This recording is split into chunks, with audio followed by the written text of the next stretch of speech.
सितंबर 2020 GST में most important month है दोस्तों। जीएसटीआर 99C से रिलेटेड हो, जीएसटीआर 3B से जुड़ी हो या जीएसटी आईटीसी से रिलेटेड सभी काम आपको करने हैं सितंबर 2020 में, जो मैं वन बाय वन आपके साथ शेयर करूंगी। तो मोस्ट इम्पॉर्टेंट वीडियो है, इसे लास्ट तक ज़रूर देखिएगा और चैनल को सब्सक्राइब करना मत भूलिएगा ताकि सभी इंपॉर्टेंट अपडेट्स एंड अलर्ट्स आपको टाइमली मिलते रहें।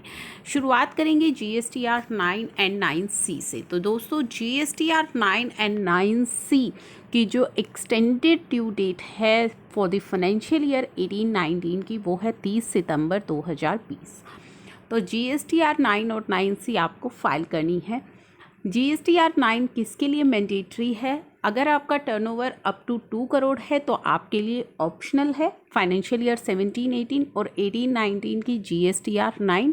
अगर आपका टर्नओवर 2 करोड़ से ज़्यादा है तो आपके लिए मैंडेटरी है जीएसटीआर 9 फाइल करना। और फॉर फाइनेंशियल ईयर 18-19 के लिए आपको अपनी जीएसटीआर 9 फाइल करनी है 30 सितंबर 2020 तक। तो ये डेट्स मैं आपको बार बार रिमाइंड करा रही हूँ। नेक्स्ट बात करेंगे जीएसटीआर 9C की। तो दोस्तों अगर आपका टर्नओवर अप टू ₹5 करोड़ है, ध्यान दीजिएगा, अगर आपका टर्नओवर अप टू ₹5 करोड़ है तो आपके लिए ऑप्शनल है। 2 करोड़ से नीचे तो एप्लीकेबल ही नहीं है। अगर आपका 2 to 5 करोड़ के बीच में टर्नओवर है तो आपके लिए ऑप्शनल है। अगर आपका टर्नओवर 5 करोड़ से ज़्यादा है तो दोस्तों आपको जीएसटीआर 9C मैंडेटरी फाइल करना ज़रूरी है। आपके लिए जीएसटीआर 9C फाइल करना मैंडेटरी है और आपको फाइल करनी है 30 सितंबर 2020 तक। तो ये चीज़ें हैं आपको ध्यान रखनी है जीएसटीआर 9 और 9C की ड्यू डेट। अब हम चलते हैं अपने नेक्स्ट मोस्ट इम्पॉर्टेंट अपडेट पे। उसके लिए हमें चलना होगा जीएसटी पोर्टल पर। तो दोस्तों आपको याद दिला दूँ, नोटिफिकेशन नंबर 52 एंड 54 की यहाँ पे बात की गई है। नोटिफिकेशन नंबर 52 एंड 54 में आपको लेट फ़ी का वेवर दिया गया था। उससे पहले आपको मोस्ट इम्पॉर्टेंट जो वेवर दिया गया था वो मैं आपको याद दिलाऊँ। टैक्स पेयर्स, नोट नंबर 3 मैं यहाँ पे रीड कर रही हूँ, who are yet to file form any months from July 17 से जनवरी 2020 तक। आपको याद होगा आपको लेट फीस का वेवर दिया गया था, कंडीशनल वेवर दिया गया था। क्या कंडीशनल वेवर था? जुलाई 17 से जनवरी 2020 तक की आपकी लेट फ़ी ज़ीरो हो जाएगी अगर आपकी टैक्स लायबिलिटी नहीं बनती है। अगर आपकी टैक्स लायबिलिटी नहीं बनती, अगर आपकी सिर्फ परचेजेस हैं या फिर आपकी निल है रिटर्न या फिर आपकी सिर्फ और सिर्फ एग्जम्प्ट सप्लाई है, अगर आपकी टैक्स लायबिलिटी ज़ीरो है तो आपके लिए लेट फीस भी ज़ीरो हो जाएगी। अगर आपकी टैक्स लायबिलिटी बनती है तो मैक्सिमम कैपिंग आपकी 500 रुपीज़ की लगाई गई थी। तो जुलाई 17 से जनवरी 2020 आपकी जो लेट फ़ी है वो ज़ीरो या 500 हो जाएगी। कब? अगर आप अपनी रिटर्न फाइल करते हैं 1 जुलाई से लेकर के 30 सितंबर के बीच में। तो आपको ध्यान रखना है कि अगर अभी तक आपने फ़ाइल नहीं की है तो लास्ट डेट आपके लिए है 30 सितंबर। अगर आप 1 जुलाई से 30 सितंबर के बीच अपनी जुलाई 17 से जनवरी 2020 की पेंडिंग रिटर्न्स को फाइल कर देंगे तो आपके लिए लेट फीस 0 और 500 डिपेंड करता है आपकी टैक्स लायबिलिटी पर, वो हो जाएगी। तो लास्ट डेट मैंने आपको बता दी है 30 सितंबर।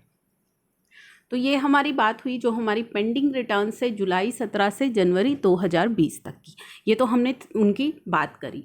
अब हम बात करेंगे बाद वाली रिटर्न्स की। तो दोस्तों अगर आपका टर्नओवर 5 करोड़ से ज़्यादा है तो आपके लिए जो है लेट फ़ी वेव की गई थी। अगर आप अपनी फरवरी, क्योंकि जनवरी 20 तक की तो हमने बात कर ली है, अगर आपकी फरवरी, मार्च और अप्रैल की रिटर्न आप फाइल कर देते हैं 24 जून तक तो आपको कंडीशनल वेवर दिया गया था। ये डेट ऑलरेडी निकल चुकी हैं।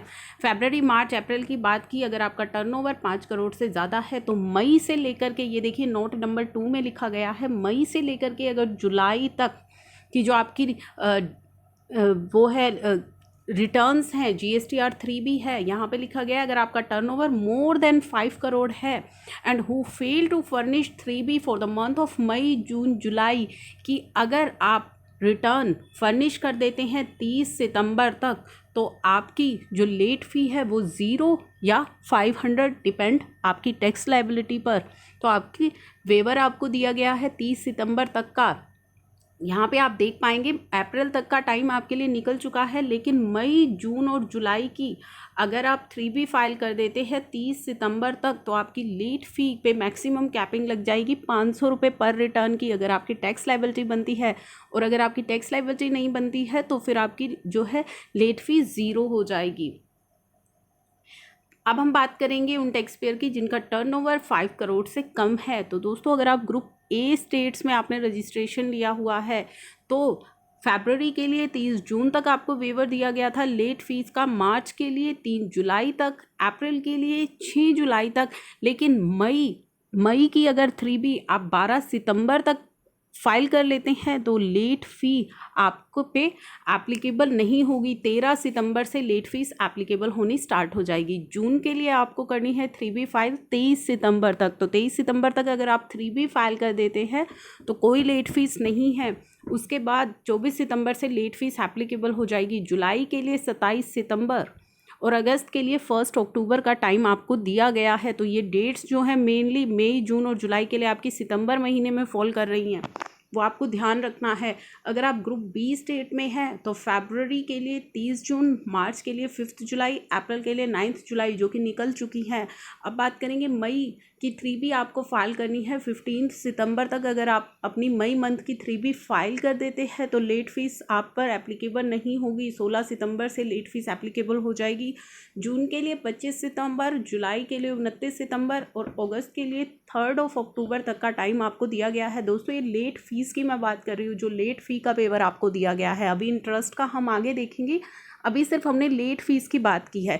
तो मोस्ट इम्पॉर्टेंट जो चीज़ें हमने जानी है कि जुलाई 17 से जनवरी 2020 तक का तो आपको वेवर दिया गया है। अगर आप 1 जुलाई से 30 सितंबर के बीच में फाइल कर देंगे तो 30 सितंबर तक मेक श्योर आप अपनी रिटर्न्स फाइल कर लीजिए। बाकी डेट्स आपको सेपरेटली मैंने बता दी हैं कब तक का वेवर आपको दिया गया है। तो ये हमने बात की है लेट फीस की। ग्रुप ए और ग्रुप बी स्टेट्स, दोस्तों आप पोर्टल पर जब देखोगे तो ग्रुप ए और बी स्टेट्स वहाँ पे दी गई हैं। आप चेक कीजिएगा बहुत ही केयरफुली किस स्टेट में आपका रजिस्ट्रेशन है, उसी के अकॉर्डिंगली आपकी जो ये स्पेसिफाइड डेट्स हैं वो एप्लीकेबल होंगी। नेक्स्ट अब हमने इंटरेस्ट की बात करनी है। ये हमने बात की है लेट फीस की। इंटरेस्ट की अगर हम बात करें तो दोस्तों, अगर आपका टर्नओवर 5 करोड़ से ज़्यादा है तो फरवरी के लिए आपका जो है टाइम निकल चुका है। फरवरी, मार्च, अप्रैल एंड मई के लिए जो आपके टाइमिंग्स हैं वो निकल चुके हैं, जो मैंने आपके साथ डिस्कस भी किए थे। अगर आपका टर्नओवर 5 करोड़ से कम है तो अभी भी आपके पास टाइम है। मई की से बात करेंगे क्योंकि अप्रैल से हमारी डेट्स निकल चुकी हैं। फरवरी के लिए आपको जो वेवर दिया गया था इंटरेस्ट का वो 30 जून तक का दिया गया था, मार्च के लिए 3 जुलाई, अप्रैल के लिए 6 जुलाई। मई के लिए आपको जो टाइम दिया गया है वो दिया गया है 12 सितंबर का, यानी कि 12 सितंबर तक कोई इंटरेस्ट आप पर नहीं लगेगा। ग्रुप ए स्टेट्स की मैं बात कर रही हूँ, ग्रुप ए स्टेट्स की 12 सितंबर तक कोई भी इंटरेस्ट नहीं लगेगा, लेकिन 13 सितंबर से 30 सितंबर तक, यानी 30 सितंबर तक आपको जो इंटरेस्ट है उसमें भी राहत दी गई है कि 9% का इंटरेस्ट आपसे लिया जाएगा। अगर 30 सितंबर तक भी आप अपनी रिटर्न फाइल नहीं करते हैं तो 1 अक्टूबर से 18% जो कि ओरिजिनल रेट ऑफ इंटरेस्ट है वो आप पर एप्लीकेबल होगा। तो ध्यान रखना है आपने, पहले तो ये ड्यू डेट्स मिस ही नहीं करनी है। ये एक्सटेंडेड जो डेट्स हैं वो मिस नहीं करनी है। अगर आपसे मिस हो जाती हैं तो फिर आपको इंटरेस्ट किस तरीके से पे करना है वो भी यहाँ पे क्लियर किया गया है। जून की अगर हम बात करें तो जून की जो है डेट 23 सितंबर, 24 सितंबर से इंटरेस्ट लगना शुरू होगा जो कि 30 सितंबर तक 9% होगा, उसके बाद 18%। जुलाई के लिए 27 सितंबर, 28 सितंबर से इंटरेस्ट लगना शुरू होगा, अगस्त के लिए 1 अक्टूबर से। तो इसी तरह ग्रुप बी स्टेट्स में हैं आप तो मई के लिए 15 सितंबर जो है एक्सटेंडेड ड्यू डेट रहेगी। 16 सितंबर से 30 सितंबर तक 9% का इंटरेस्ट लगेगा, उसके बाद 1 अक्टूबर से 18%। जून के लिए 25 सितंबर आपने पे जो है कोई इंटरेस्ट नहीं है। 26 से 30 सितंबर तक 9% का इंटरेस्ट आप देंगे, उसके बाद 18%। जुलाई के लिए 29 सितंबर यानी कि 30 सितंबर एक दिन आप 9% का इंटरेस्ट देंगे, उसके बाद 18% जो ओरिजिनल रेट है। अगस्त में 3 अक्टूबर तक का आपको टाइम दिया गया है, उसके बाद सीधा 18% का रेट आप पर एप्लीकेबल होगा, क्योंकि ये 30 सितंबर तक ही आपको 9% का बेनिफिट दिया जा रहा है। तो ये हमने बात कर ली है अब यहाँ पे इंटरेस्ट की। तो दोस्तों लेट फीस, इंटरेस्ट और GSTR 9 की हम बात कर चुके हैं, 9 एंड 9C की। अब मोस्ट इंपॉर्टेंट चीज़ आ जाती है हमारे पास ITC। बार बार मैं अपनी वीडियोस में रिपीट कर रही हूँ दोस्तों, फाइनेंशियल ईयर 1920 का अगर ITC आपको क्लेम करना है तो आपके लिए लास्ट डेट है सितंबर महीने की, जो सितंबर 2020 की 3B है। जब आप फाइल करेंगे तब तक ही आप अपना ITC क्लेम कर सकते हैं। काफ़ी सारे जो क्वेश्चंस आते हैं कि क्या हम GSTR 9 में आगे चल करके, क्योंकि GSTR 9 जब फाइल करते हैं तो उस टाइम काफ़ी सारे लोग सवाल करते हैं कि हमारा ITC मिस हो गया है, क्या हम क्लेम कर सकते हैं? तो बिल्कुल भी आप क्लेम नहीं कर पाएंगे।